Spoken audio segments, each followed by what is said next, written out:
Once again, you already know what it is and you already know where you have reached. We are live right here on YouTube. It is Thursday, May 25th, 2023. I'm your host, Sean Hubbard, and this is the Hubbard Wrestling Weekly podcast. Very excited about tonight's episode. Big shout out, first and foremost, to my brother and co host of Clash of the Podcast, Conrad Cushman. He's out enjoying his anniversary with his wife. Happy anniversary to you, my brother, and all your family. Big shout out to everybody in the chat right now. I see Joel.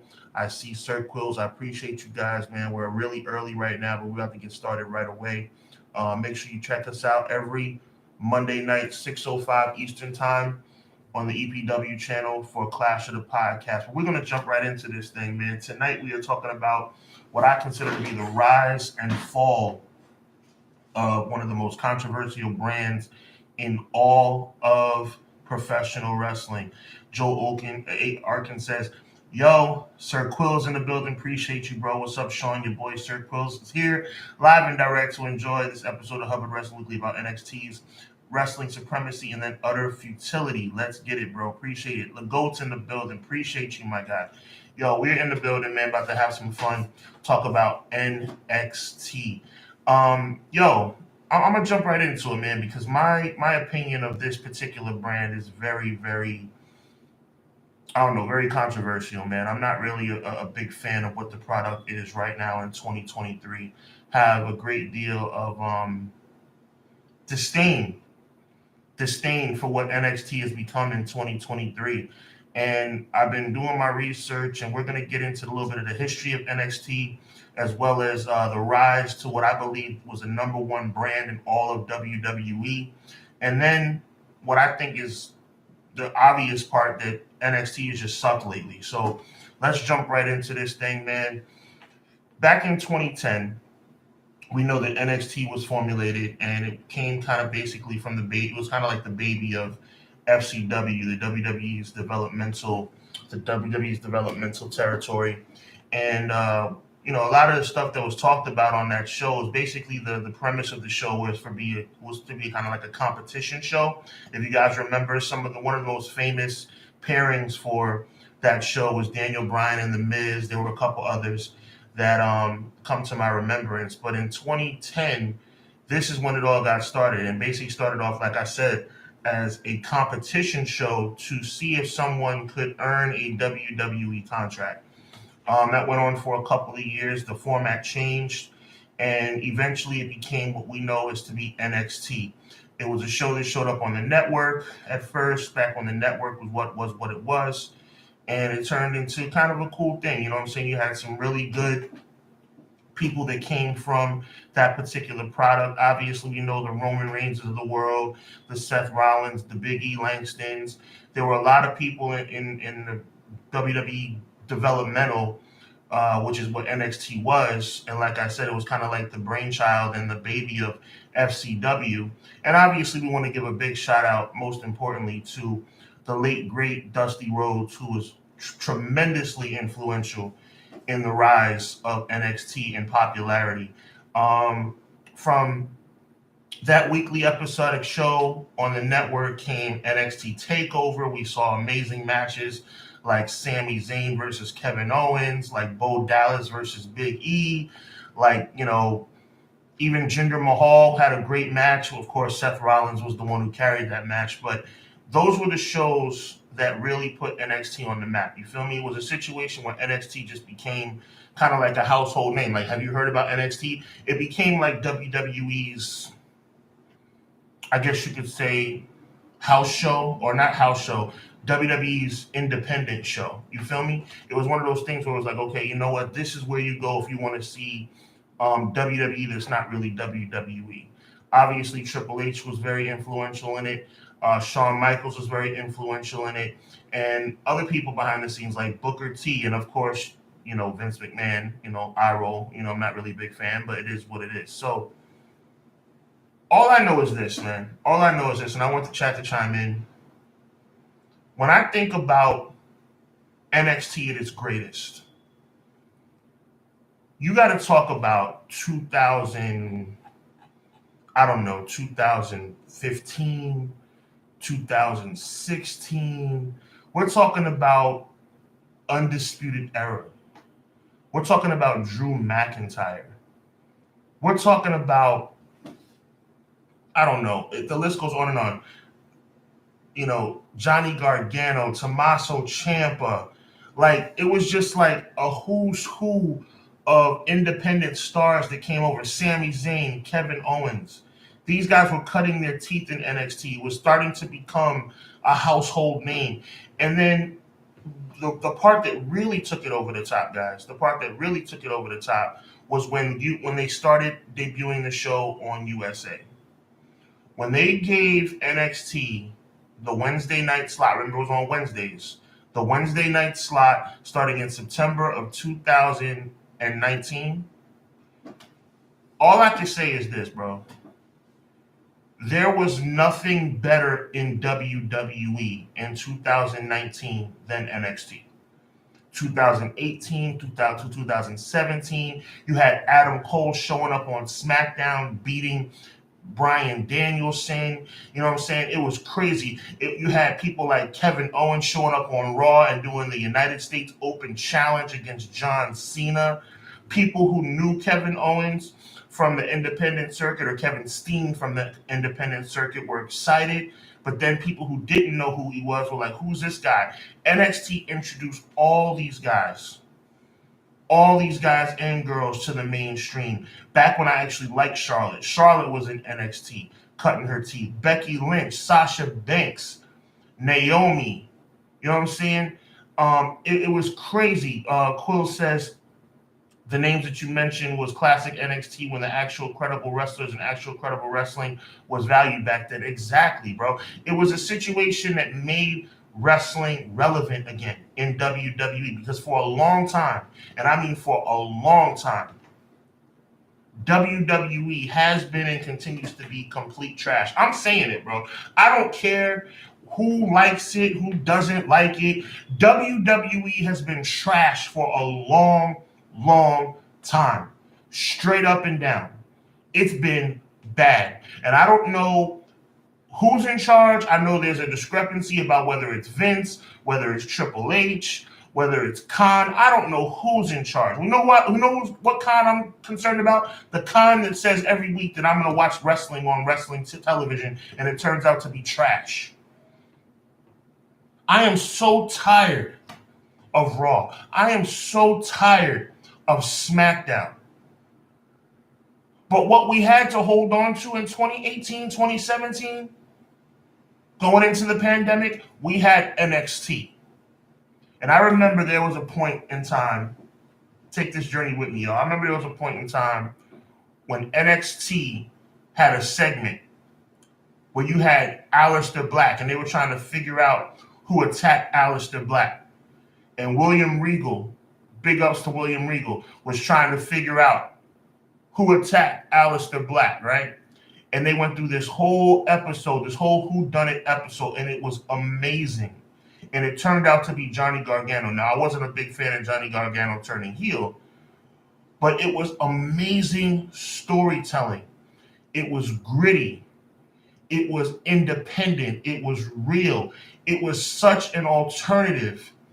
Pro Wrestling Shoots in the building. Appreciate you. Thank you so much for being here, man. Once again, Joel, Sir Quills, LeGoat, you know what I'm saying? Pro Wrestling Shoot. Appreciate y'all, man. For real, for real. Talking about NXT at its best. The Undisputed Era. Yo, the Undisputed Era, could you say the best faction in all of WWE at that time? McKinney. Appreciate you. Yo, McKinney says, yo, I'm here to talk NXT Black and Gold in 2.0 and let you know that yesterday was yesterday and today was today. Make tomorrow better than both. Amen. I like that, brother. Let's go. Quills, what do we get? Quill says, what do we get on Raw and SmackDown today? 2 to 3 hours of full lackluster segments and filler promos more than actual wrestling on the show. Exactly, bro. But let me take that statement to another level, Quills. Even the promos were better. Do you remember the saga that took place between Kevin Owens and Sami Zayn after Kevin Owens turned on Sami Zayn when Sami Zayn won the NXT championship? Bruh, it was amazing. It was absolutely amazing. And it was something that you can really sink your teeth into, bro. It was something that made me, I can only speak for myself, made me want to turn in every single week to find out what, I'm going to keep it 100 on my show, okay? Excuse me. I DVR Monday Night Raw. I DVR SmackDown. To this day, for the last 5 years, I DVR it. I do not make any kind of strong attempt to watch either one of those shows live. The last WWE product outside of a pay-per-view or premium live event, that makes me sick too. Saying premium live event, that makes me sick. Anyway, maybe I'm the only one. PLE, the term PLE makes me want to throw up. But I remember that NXT was the only show that I wanted to watch live, period, in WWE. That was the only show. McKinney says 2 years of any version of NXT is better than 2 hours of any version of NXT is better than 3 hours of Raw. I agree if we're talking about a couple of years ago now, bro, because now NXT is just as bad, in my opinion, as Raw. Only thing, I guess you could say SmackDown. Let me know what y'all think, chat. That SmackDown's probably the best show in WWE right now. I guess by default because Roman Reigns is on the show with the Usos. But back to what I was saying before, the Undisputed Era. Adam Cole. I think Adam Cole is one of the best talents in the world. And WWE had him, and they were underutilizing him, just like they were underutilizing the entire team. DIY.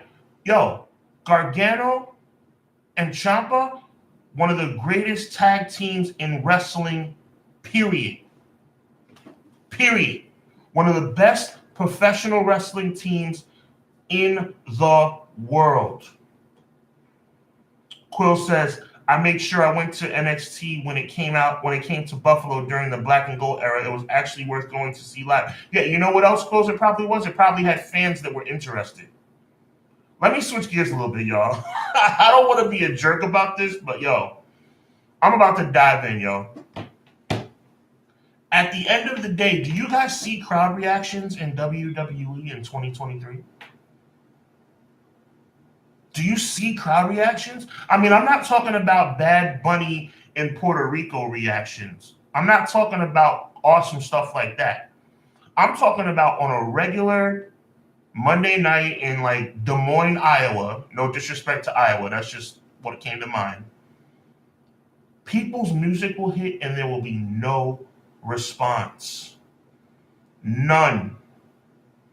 WWE is trash. And to stay on focus, NXT has become trash. I don't watch NXT live anymore. I barely DVR NXT. But let's get back to the good days of NXT. Let's talk about the black and gold. Let's talk about when you had people like Velveteen Dream. Now, Velveteen Dream, okay, a little bit of a controversial subject. Got himself into a little bit of trouble, allegedly, okay? But I'm talking about the time frames here. I'm talking about those classic matches that he had with, I'm talking about Ricochet. By the way, what the hell has happened to Ricochet since he's been on the main roster? I remember, you guys back me up on this. I remember that when I would see people like Ricochet and Robert Roode, get well soon, Robert Roode, come up to the main roster, Shinsuke Nakamura come up to the main roster, and I would say, WWE sucks because they were so good in NXT. Am I right or am I wrong? You almost thought of NXT as a different company than WWE. You knew it was under the same umbrella. You knew it was the same company, but it was so good that it was like, these two cannot be associated with each other. Pro Wrestling Shoot says, I love old, black, and gold. I can honestly say that once Undisputed Era was no more, I stopped watching. I wouldn't say it was the same time for me, but it was close. It was close. Pro Wrestling Shoot also says, I don't even DVR NXT. I don't blame you. NXT is trash. We're going to get into the downfall of NXT in just a minute. Quill says, the crowd reactions are very limited nowadays, depending on the superstar. Agreed. Pro Wrestling Shoot. My boy Puma got lost in the shuffle. I just picked up what you were saying. McKinney said, let's not call the rookies trash, fam. It's like the D-League. There's some players down there that just need... Yo, that's a good point, McKinney. But let me say something. I'm not talking about the talent themselves. There are some very talented people at NXT. Do not mistake what I'm saying, McKinney. I'm saying that the storytelling and the product as a whole has not been the same in years. I'm not talking about the talent. The current NXT roster is talented, McKinney. But what I'm saying is when you look at the quality, like I was just describing before, that Johnny Gargano versus Aleister Black saga, that Johnny Gargano enlisting the help of Finn Balor just for Finn Balor to turn on him and Tommaso Ciampa. And then you wondered if NXT was going to have the Undisputed Era and Finn Balor joined forces. We were wondering at one time if Finn Balor was going to join the freaking Undisputed Era. And then Adam Cole got jealous and kicked him out. Bro, this is classic stuff. Yo, McKinney, Matt Lopez says, hello, good evening. Thank you, man, for being here. I'm Lazy for Sheezy. Welcome. Yo, Conrad in the building. What are you doing here, bro? Love you, man. Enjoy your anniversary. Thank you so much for just dropping the line. I appreciate you. Unless you're home from your anniversary dinner. If you're home for your anniversary dinner, then jump on in and have fun. But if not, go back, man. Go back. But thank you so much, my brother. God bless you. Hope you heard the shout out at the beginning of the show. ML says, I will say this.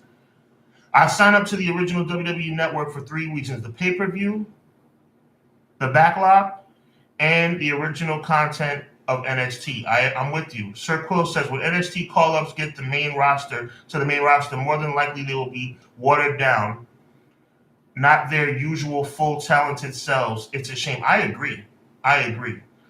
McKinney says, bro, we all know the problem is Vince. Once he gets them up to the main roster, he changes everything about them. What we knew about them just to please. My question is, McKinney, why?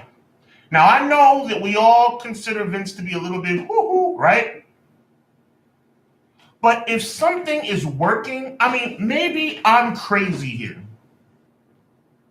If something is working, why in God's name would you change? Let me give you guys an example. Do you remember what WWE did to Karrion Kross when they brought him up to NXT?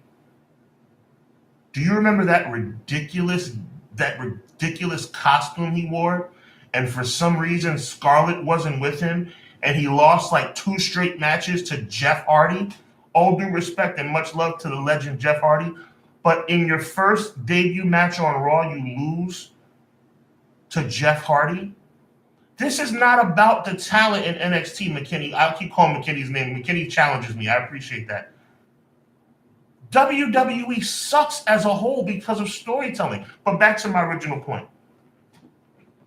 You had some of the best professional wrestlers in the world. Let me ask you guys this. Do you think the quality of the NXT takeovers is the same? I don't. I remember there was times where the NXT takeovers would be better than the actual show the following day. If you had an NXT takeover the night before a SummerSlam, or if you had an NXT takeover the night before Survivor Series, yo, NXT was lit. NXT was lit. And I know people who watch Clash of the Podcast are going to have fun with this one. Oh my God.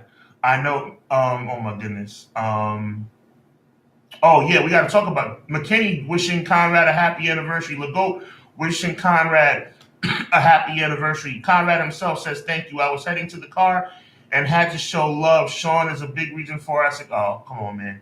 Thank you, brother. Thank you very much. God bless you, man. Appreciate working with you. You're my brother, man.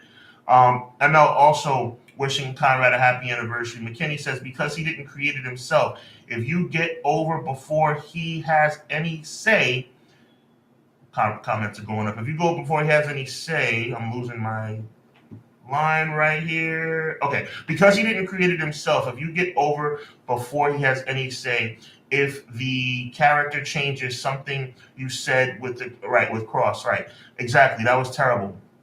Sir Quills, either Vince genuinely chooses not to adapt to change when it's wrong, or he chooses not to leave it alone when it's right. Either way, it's an epic fail. 100%. 100%. Pro Wrestling Shoot says, I used to love TakeOver so much. Me too, bro. Me too. Once again, I don't watch the new PLEs from NXT.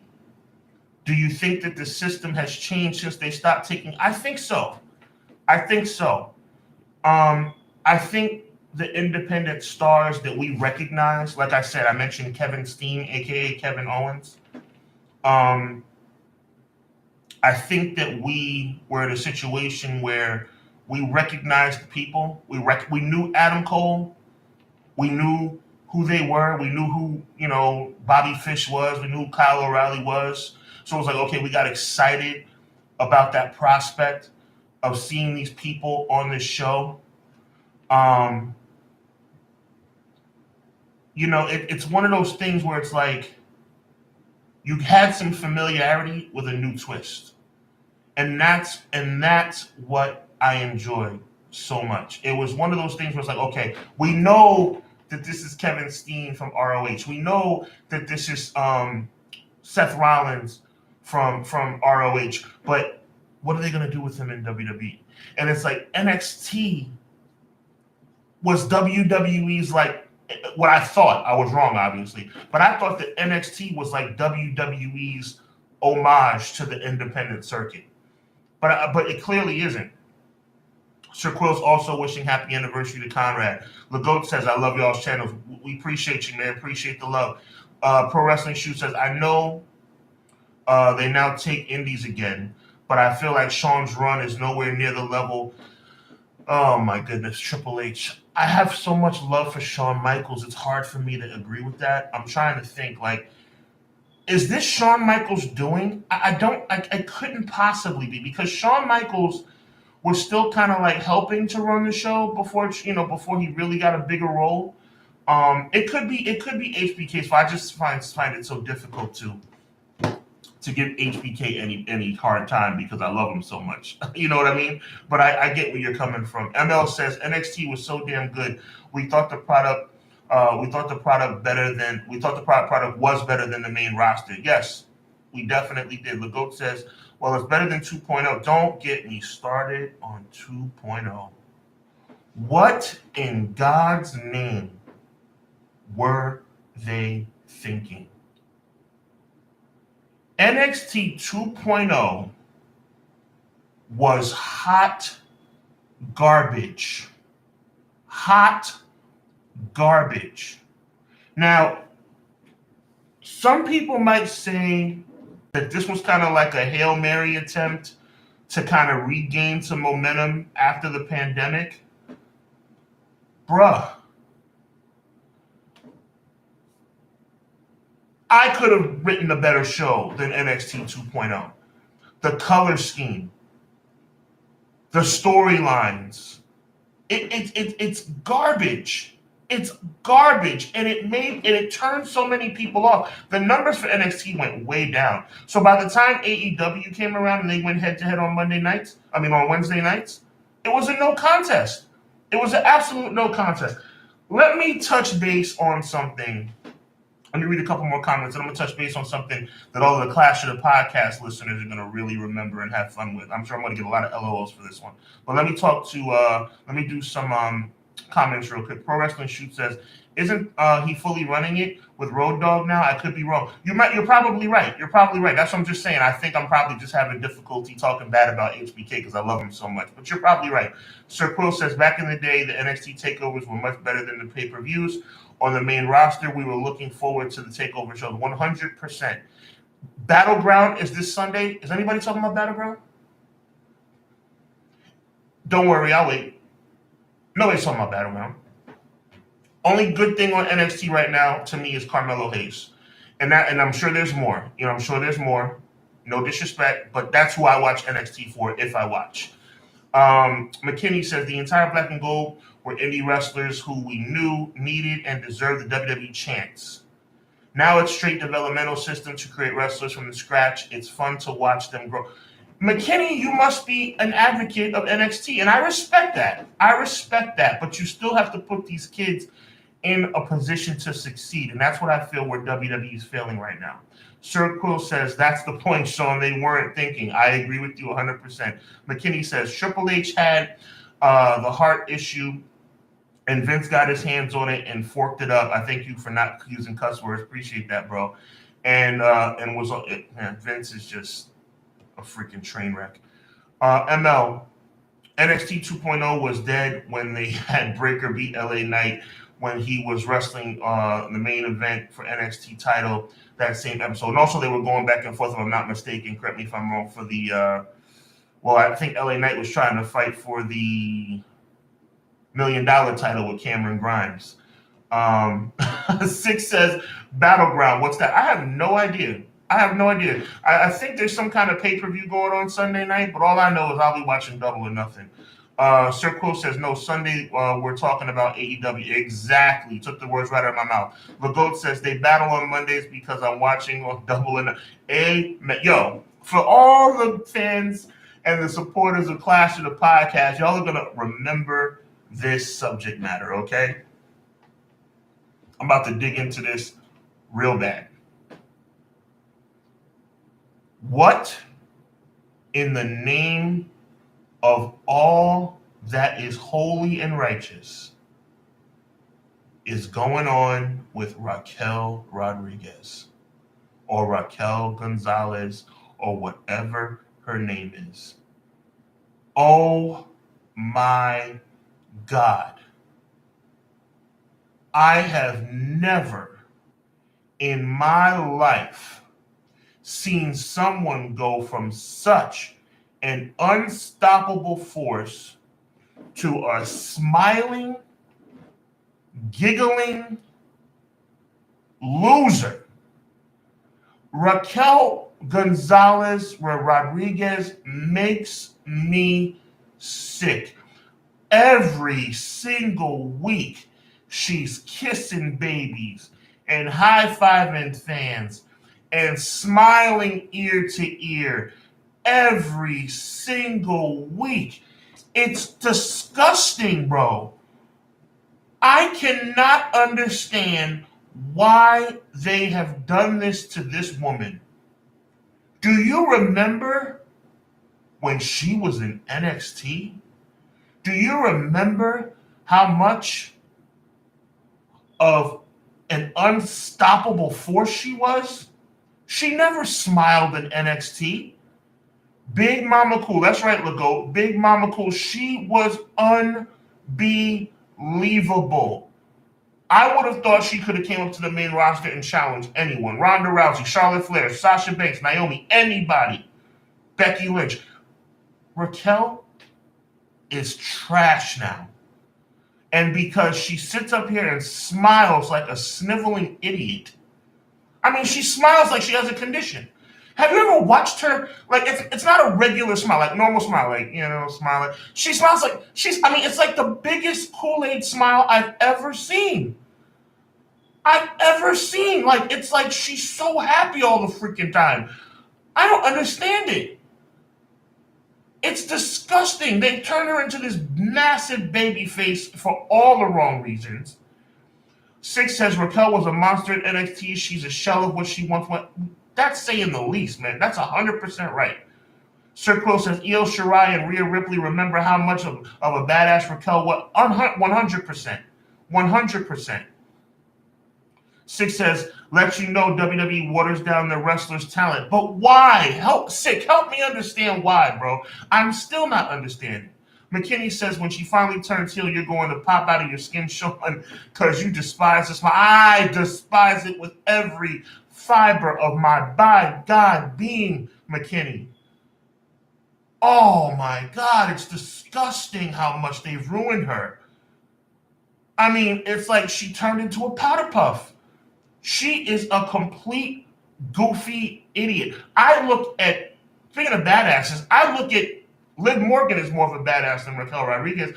Why is Raquel... Yo, we all know that Liv went down with an injury. Get well soon. But when Liv was around, Liv was the leader of the team. You have a woman that is 3 feet 1 inch tall, leading around a woman that is 9'7". How does that make sense? You have a woman that is 3'1" leading around somebody that's 9'7". Help me understand what the feezy is going on around here. WWE is trash, but let's get back to NXT. Undisputed Era. DIY. Velveteen Dream. Ricochet. Bobby Roode. The list goes on and on. Becky Lynch.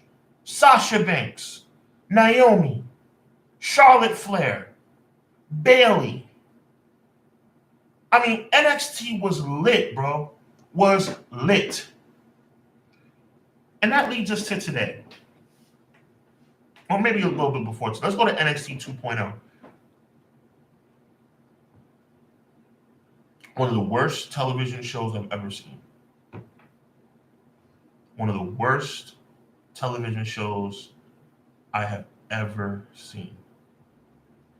It was boring. It didn't make any sense. The storylines were colluded. It was one of those things you're looking at stuff like, am I really watching what I'm watching? You have a character, and I have done my homework, okay? You have a character that wrestles in pajamas. What's going on here? What is going on here? Like I said earlier, they're bringing back the $1 million belt. What are they doing? By the way, they're not the only company that brings back stupid stuff. I.e. last night, AEW bringing back Sabu. Why? I don't know. We'll talk about that on Clash of the Podcast on Monday night. Sabu, AEW 2023, I'm thoroughly confused, okay? But we'll talk about that on Monday. Sir Quill says, when you go to WWE now, more than likely your career will be tarnished. Like you said back on Clash of the Podcast, episode 25, WWE, our career... Quills, you're right, man. And I appreciate you referencing my comment. It seems like that's what it is, man. It seems like that's the reason why people are deciding to sign elsewhere for lesser money. Now, lesser money, maybe I'm wrong about that because Tony Khan does have money to spend. But I believe that if the money was somewhat similar or maybe a little less, that you're going to end up going elsewhere. I think you're going to end up going elsewhere because you're going to do your best to preserve. That's the word of the day, ladies and gentlemen. Preserve your character and preserve your credibility as a performer. And Leezy says, Raquel should have been a badass dominating the division. That sounds like a good idea, but you know what that means. Yes, thank you. The first reference of the night to my little catchphrase. And Leezy, I appreciate that. Six says, I am assuming safety issues. I know WWE has a certain way they train their wrestlers. Less indie, more 3 moves of doom. The biggest hurt, I guess you meant to say to my heart, is seeing the watered down version of Ricochet. It's really sad. It's really sad because Ricochet, anybody, and I know everybody in this chat right now is very educated on pro wrestling. Ricochet was a beast when he was on the indie circuit. An absolute savage beast. And I was a big fan, and I don't know what he's become since he's been here, but it's not what we thought it was. He was that way in NXT. When he had those amazing matches with Velveteen Dream and Adam Cole, Ricochet was that dude. And he came up here and just became a nobody. That United States run, tell me what you guys think about his United States Championship run. I thought it was garbage. I thought it was hot garbage. You know? Legault also mentions Ricochet. McKinney says, yes, I am an advocate for NXT in the women's division because when it's good, it's gold, but when it's bad, it's oh so bad. It's Raw, and Raw has no excuse. I agree. But see, that's the thing. It's more bad than good, McKinney. That's the problem. It's more bad than good. And it's like we got to turn the ship around, but NXT has just been so bad, it just makes me want to throw up every single week. Every single week. ML says they are giving AEW Rampage they are giving AEW Rampage tomorrow at 10 p.m. Eastern. Okay, thanks for the update. Appreciate that. Six says, every time I see WWE's version of Ricochet, look what they did to my boy with a sad face emoji and the Marlon Brando from the That's really good. I like that. Yo, modern day NXT is just another reflection of modern day WWE. And you know something? I want the chat to either say yay or nay. NXT a couple years back was my way to escape Raw and SmackDown. I wanted to watch a quality product on WWE television that made me feel like I was watching pro wrestling. And that's what NXT gave us for so many years. And it's just become a shell of its former self, just like WWE has become a shell of its former self. And it's one of those things when you look at it from an operational standpoint, ladies and gentlemen, it breaks my heart, honestly. And I know this sounds a little corny, but it breaks my heart because WWE is not, it's not that WWE is not what it was. It's WWE's not close to what it was. And NXT is not close to what it was. If you look, here's a good way to look at it. If you look at the erosion and the dilution of WWE over the past 15 years, it's the same thing for NXT in a shorter time period, right? When you look at NXT, there was a time where NXT was popping, like I said, 17, 18, 19. And then all of a sudden, bam, went away. WWE, popping in the 80s, popping in the 90s, a little bit of a lull in the 90s. Amazings in the late 90s and 2000s. Okay in the 2010s. But it seems like to me, the 2020s have been really bad to WWE. Or I should say WWE's been bad to the 2020s. And it's continuing to just go on this downward spiral. They're talking about rumors about SmackDown going to 3 hours for what? The only thing they got on that show is the Bloodline, and that's about to go away. NXT used to, here's what I would say. NXT used to signify hope as it related to WWE. NXT used to signify hope for the future of this business. When I saw Seth Rollins defeat Jinder Mahal for the inaugural NXT championship, I felt like there was hope. When I saw Big E win the NXT championship, when I saw Bo Dallas win the NXT championship, I felt hope. When I saw Sasha Banks and Bayley face each other in that Iron Woman match, come on, somebody. I felt hope. What about NXT gives you hope in 2023? Carmelo Hayes, yeah. Cameron Grimes, who just got called up. Hopefully they don't screw him up.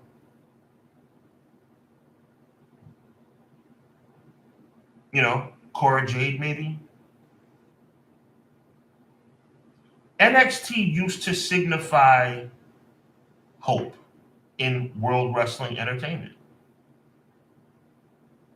And now it's just become the same old watered down. It's like WWE 2.0. I know that's not the subject of the show, but let me just dive into this just a little bit. Do you remember Monday Night Raw? What Monday Night Raw used to be? Monday Night Raw used to be must-see television from the opening credits to the close. NXT used to be must-see television. You'd open the show with Undisputed Era, that iconic music. The show would continue with Velveteen Dream. Then you'd switch over to DIY. Then you'd have Sasha and Bayley talking crap to each other. Here comes Kevin Owens. Here comes Sami Zayn. I can't even tell you what's going on in NXT right now, other than the fact that Carmelo Hayes is champion. And you know something else? I'm saying it again. I don't know what anybody sees in what's his name. I'm forgetting his name. I don't see what anybody sees in Braun Breaker. Braun Breaker is complete trash. They made him a heel now, but I feel like that time has already passed. Now he's just like a corny guy to me. Like he was corny as a face, he's corny as a heel. I don't know. Let's get into some of these comments. Sir Quill says Ricochet's U.S. title reign was virtually non-existent, and he beat Samoa Joe for the title that deserves some. Yep, exactly. Samoa Joe, he was amazing in NXT too. They ruined him when he came to the main roster. Some form of significance, but that would be a good idea. You know what that means.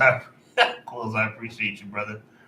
Legoat 100, agreeing with me on some things. Appreciate you. McKinney says you get way more wrestling on NXT than any other WWE show, so I'll take the knobs trying hard and having fun than seeing 25 total minutes of wrestling on a 3-hour show. I get it. So basically what McKinney's saying is that NXT is like, the lesser of two evils. I get it. I guess you're right. Six says, man, you can ask CJ. Before AEW came into the picture, WWE's content was so bad, it had me questioning if I was still a wrestling fan. New Japan Pro Wrestling was hard to access. NXT was its saving grace. I feel you, man. I feel your pain. Legoat says Bo Dallas is great. Old NXT had a different feel. It really did. Like I said, Legoat, NXT signified hope in WWE. It did. Sir Quill says NXT back then was actual wrestling. Personified great wrestlers and great wrestling worth seeing on a weekly basis. That was more talked about than the main roster. Exactly. And real storylines that lasted and were put together with care and effort. Quills. Six says Sasha versus Bayley.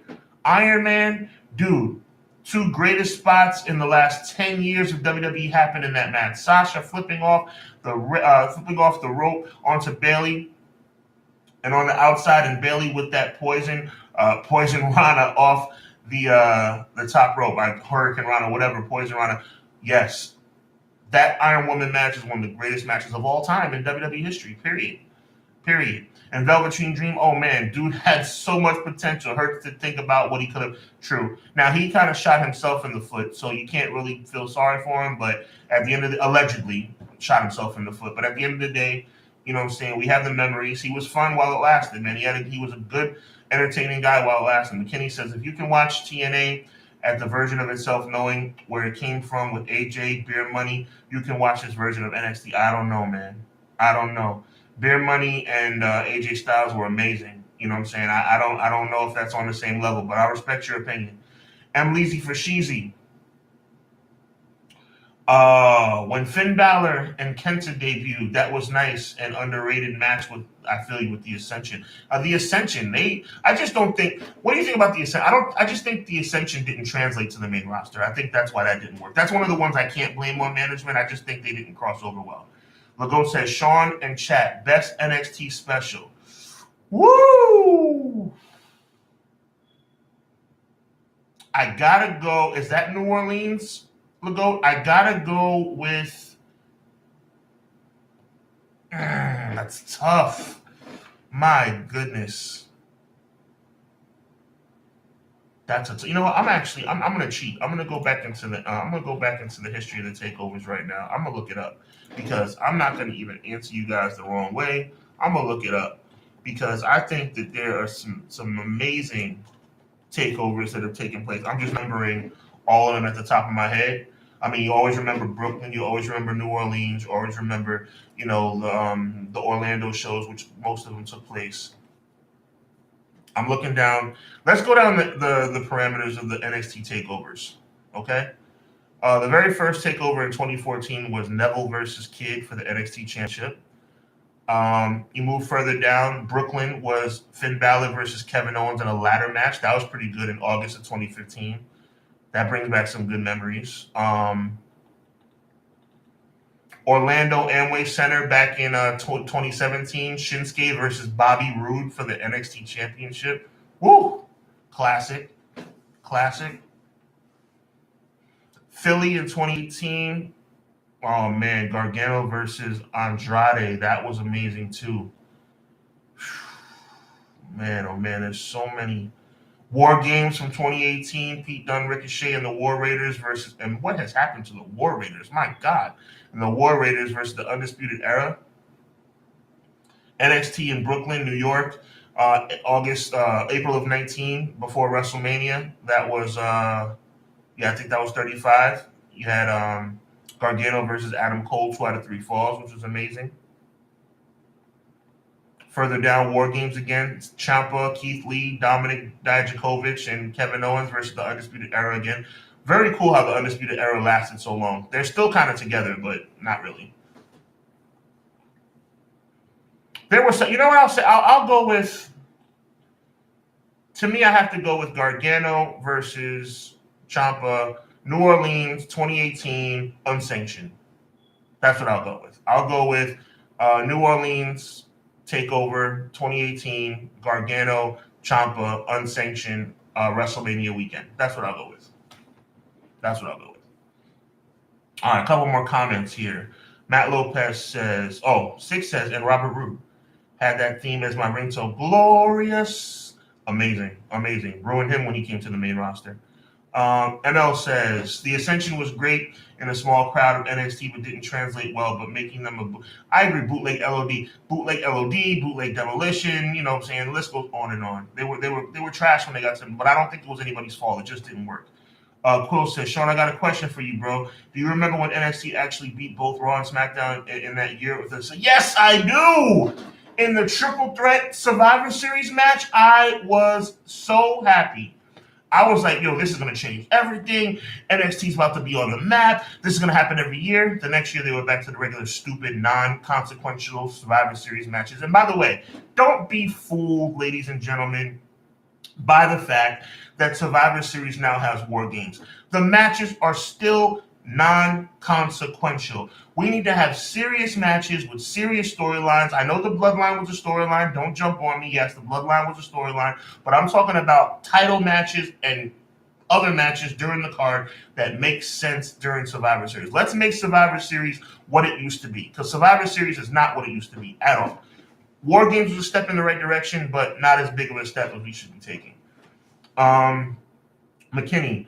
Vince killed the Ascension when they lost to the Legends. You're probably right, but I think they were gonna fail anyway. But that didn't help. I agree, McKinney. ML says maybe if the Judgment Day was around with Ascension, it could have. You mean ML? Do me a favor and clarify that statement. Are you saying the Judgment Day with the Ascension or against the Ascension? Let me know what you're talking about. Oh my God! And soft. Six says, man, y'all unlocking great NXT memories for me right now. That's right, man. Enzo and Kaz were amazing. And they broke them up for no reason. They just broke them up for no reason. Like, oh my God. So yeah, and soft, man, you're unlocking some great NXT memories for me right now. And what's that group, Alexa group? You talking about with Murphy, the tag team? Is that what you're talking about? I never would have believed she would go from the ring to the main roster multiple times. Neither did I. She never won the NXT title as an NXT competitor, but she's definitely one of the greatest female competitors in the modern era. Legault says Toronto was fired too. It definitely was. FTR DIY. WWE dropped the ball on them too. Idiots. Sir Quills, Finn Balor, Demon entrance, NXT takeovers were so sublime. Agreed. Almost not as good, like better than even what they tried to do at WrestleMania this year. Like it's just NXT had a different feel back then. It was just so good. McKinney says Quills, that was dope because they took over the ring with Triple H, and that's when we are not your kind theme. Facts. Legault says Demon Balor was great. Legault says Samoa Joe was boss too. He was in NXT, came to WWE, not so much. Thank God he's in another organization right now where he can actually do what he's supposed to be doing. Six says, what was that NXT that had Gargano versus Andrade? Great card. I'll look that up for you right now. Gargano versus Andrade. I think I just found that, if I'm not mistaken. That was Philly, 2018, January 27, 2018, Andrade versus Gargano for the NXT Championship. Yep. Let's think. Keep going with the comments. That was great too, bruh. Y'all know who I mean. Know what that means. Yeah, we know who you meant, man. We know who you meant. ML says with the Ascension, Legault says NXT is an emotional roller coaster. It was an emotional roller coaster. Now it's just a nice, steady ride on a merry-go-round. Or not even a merry-go-round, like a slow ride in like a bumper car with no bumps. and nobody else in the bumper cars. ML says NXT making Asuka. Oh my God, the streak. How amazing was that? Do you remember the gasp in the crowd when she choked out Bayley? I mean, oh my God, NXT was so good and now it's so bad. I just don't understand. Joel says, I love the Undisputed Era. Yes, Undisputed Era was lit, man. Six says, can we talk about Vince fumbled Asuka's undefeated run? Tell me how. I know that I did not like the fact, Sick, that she lost to Charlotte. She had no reason to lose to Charlotte at WrestleMania 34. Please tell us how you feel like they should have done it different. Joel says, and when Adam Cole was on SmackDown, yeah. Oh, yes, you mean that guest appearance on SmackDown, yes. I was actually talking about that earlier. Amazing when he beat Daniel Bryan. Amazing. And Legault says for Charlotte. So, yeah, let's keep this thing going, man. So, like, there's a great lineage of NXT, great lineage for NXT. It's been severely tainted, and it's just one of those things that you just look back on it and just say, wow, you know, they really had something special, and they blew it. They ruined it. Now, to speak on what McKinney was talking about, let's give the young kids a chance. I'm giving them a chance. I want them to succeed, but WWE has to do a better job to put them in a position to succeed. And I feel like right now they're just not. Quo says that was NXT TakeOver Dallas when Asuka choked out Bayley. Thank you for the reminder, man. I appreciate that. Classic moment. That must have been right before WrestleMania 32. Tell me if I'm right or wrong about that. 32. ML says DIY Revival Try to Three Falls match was incredible tag team wrestling. It certainly was. Here's the thing. I'm about to wrap this thing up, man. I appreciate you guys so much for being here tonight. Definitely looking forward to seeing you guys again on Monday. For Clash of the Podcast. Thank you guys so much. My thing is this. How can you have that much talent under your roof and fumble the bag? I mean, how can you fumble the bag? You know what I'm saying? Like, to me, it's like, quote says, that's a fact, bro. That's a fact. McKinney says, I just want it to be known that all fumble characters lead back to Vince until he becomes dust in the wind. His say-so is strong. You know, that is the saddest but yet truest thing that you could have ever said. Let's jump into Vince for 5 minutes before we get out of here. There was a time where I said that Vince McMahon was a genius. Like, we're all educated wrestling fans, right? To take a scripted athletic event, even though it is very athletic, and have people come out knowing that it's predetermined, Back in the day, maybe not so much. NWA, companies like that try to keep it under wraps, but WWE was pretty. They used it. I was looking back at some old stuff, even as far back as like WrestleMania 3, and they were using the term sports entertainment even back then. They weren't coming out with the flagrant stuff now that they're coming out with, saying that it's, it is predetermined, but they were saying sports entertainment way back then, right? I thought Vince was a genius. Like, this guy is just changing the world, bro. Like, this is all pre-scripted stuff. And we're all invested. We're all wrestling fans, right? But when you fast forward 20, 30 years later and you see what kind of man this man has become, to make it clear, I'm not in that man's business. I don't know him personally. Only thing I know is what I read and hear. But there has to be something to it, because it continues to come out every once in a while. Every few months, there's a new story or some kind of new creepy detail about his life or some kind of creepy allegation. It's like, when you combine that, right, which is bad, really, really bad, with the fact that he really just should not be doing this job anymore, it makes sense why NXT is trash. It makes sense why Raw and SmackDown have been bad. It's like, you got the wrong guy running the shit, bro. And we thought in the summer of 2021 that it was over, or 2022, whatever it was, the one where where Becky squashed Bianca Belair. By the way, another stupid decision. But you thought back then, like, maybe things are going to get better. Here Triple H is in charge. Here comes Damage Control. Here comes here comes some returns. John Cena's back. Whatever. But I said it on Clash of the Podcast, and I'll see it right here on WWE. See it right here on Hubbard Wrestling Weekly. Vince was still sitting at that dinner table every week, every Sunday dinner, every special occasion. He was still sitting at that table, and he was still giving Triple H hints or suggestions. And you can see it start creeping back in. To stay on topic, think about NXT Black and Gold, and think about where we are now. Think about Monday Night Raw years gone by, and think about Monday Night Raw now. Monday Night Raw is garbage. NXT is garbage.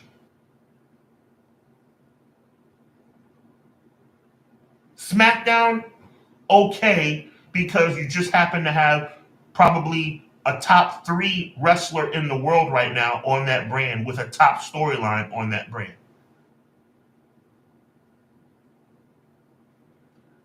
I don't know.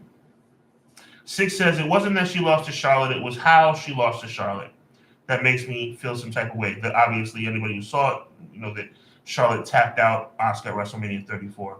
The woman was undefeated for like 2 years and then losing to Charlotte in an underwhelming way. Yeah, stupid writing.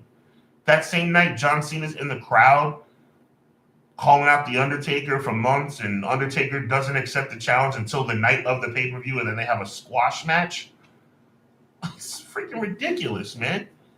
So stupid. And we all remember WrestleMania 34's main event when, Brock Lesnar F5 Roman Reigns 748 times. I don't know, man. It makes me more disappointed every time I think about how crappy this product has become. Sick also says, Asuka was not ready for Charlotte, quotes. I think about that line at random times and just get mad. Yeah, me too. McKinney says, it's okay to give Vince his flowers for what he created and how far he pushed it, but it's time when you can't push anymore or don't have any new ideas past the Rock OG, you're done. Yeah, that's a fact, bro. That's a fact. And you know something? I feel like he's not going to pass that proverbial torch until it's ripped out of his cold, dead hands. Period. And be clear, I don't wish death on anyone. But what I'm trying to say is he's not going to give up until he's not breathing anymore. Until God decides that that's his final breath. He's not going to give it up until then. Joel says, what's your favorite show right now? I mean, on WWE television, I guess SmackDown by default because everything else is trash. But I'd say AEW is my favorite weekly show. And I'm a big fan also of New Japan as well.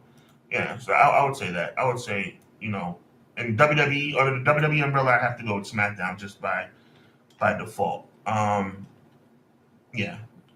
What else? Sir Quill says, like I said earlier, it went from supremacy to futility. That's right, Quills. I agree. ML says the women's division of NXT was amazing. When they lost the core four to the main roster, they had women ready to step up. 100%. It's like they were reloading. It's like, I'm a big football fan, guys. I'm a big college football fan. Anybody who's familiar with Alabama football, it's like they reload every single year. You think that they're done. But they reload every single year. They in the national championship conversation every year, and then they reload every single year.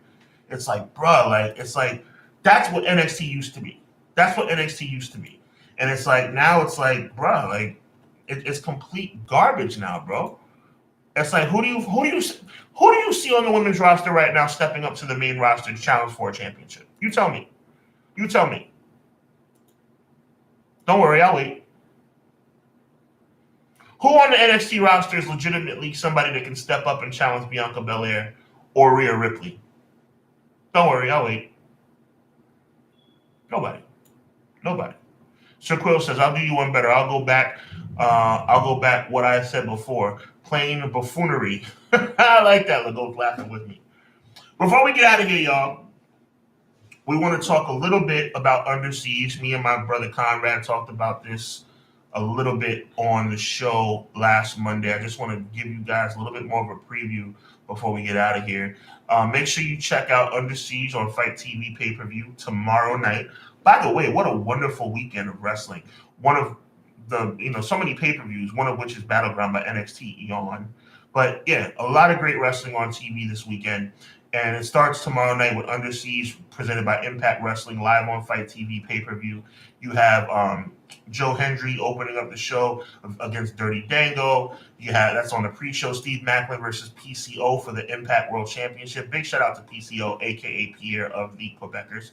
Deonna Purrazzo versus Jordan Grace, last chance match for the Impact World Women's Championship, Knockouts Championship. Miguel versus Sabin for the X Division title. Shelley versus Edwards versus Kazarian versus Gresham versus Moose versus Unera for a chance at the Impact Championship at a later date.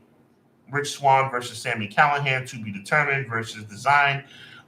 Trinity and her debut pay-per-view match on Impact Wrestling, going up against Giselle Shaw. Nick Aldis, the guy who I consider to be one of the greatest wrestlers in the world right now, going up against Kenny King. And then ABC going up against Subculture for the Impact World Tag Team Championships. Make sure you go to fight.tv and get that pay-per-view. Lock it in for tomorrow night to get your wrestling weekend started. A couple more comments before we get out of here. McKinney says, NXT has been stripped mined by the draft, so it's going to be a minute to rebuild the roster. I guess, McKinney, you got a good perspective on NXT. God bless you, man. Sir Quill says no one. McKinney says Tiffany Stratton. ML says Impact Under Siege looks pretty damn good. They just added Knockouts tag titles to the pre-show with Coven versus Jessica and Courtney Rush, a.k.a. Rosemary. That's what's up. McKinney throwing up deuces. Appreciate you guys. Yo, listen, I want to thank you guys so much for tuning in. This is obviously a work in progress. We're trying to make sure that this is fun stuff for you guys. I hope you guys enjoyed it. I know I certainly enjoyed bringing it to you. We are going to be back, myself and Conrad, live 6:05 Monday night. I know we're talking about on the show what we're going to do on Monday. I have a family barbecue. I'm going out of town. But I will be back and ready to go 6:05 sharp Eastern Time for Clash of the Podcast over on the EPW channel. If you've yet to subscribe here at Hubbard Wrestling Weekly, make sure you do so. I want to thank each and every one of you for coming on board and talking with me about the rise and fall, and hopefully rise again. Let's make no mistake. We want it to rise again. Hopefully rise again of NXT. Make sure you check out Under Siege on Fight TV pay-per-view tomorrow night. We got Night of Champions on Saturday morning for everybody on the East Coast. Actually, everybody in the United States, period. Saturday early afternoon on the East Coast, Saturday morning on the West Coast. Battleground, I guess, Sunday night. Double or Nothing, Sunday night. And everybody have a wonderful Memorial Day on Monday, and see everybody on Clash of the Podcast over on the EPW channel on Monday night. So for myself, I am just thankful and appreciative. God bless each and every one of you. Remember, always, evil never prevails. This is Hubbard Wrestling Weekly. I am Sean Hubbard, and I will see you along with Combat over on the EPW channel for Clash of the Podcast on Monday night. Appreciate you guys. Happy holidays. God bless. I'll holler at you.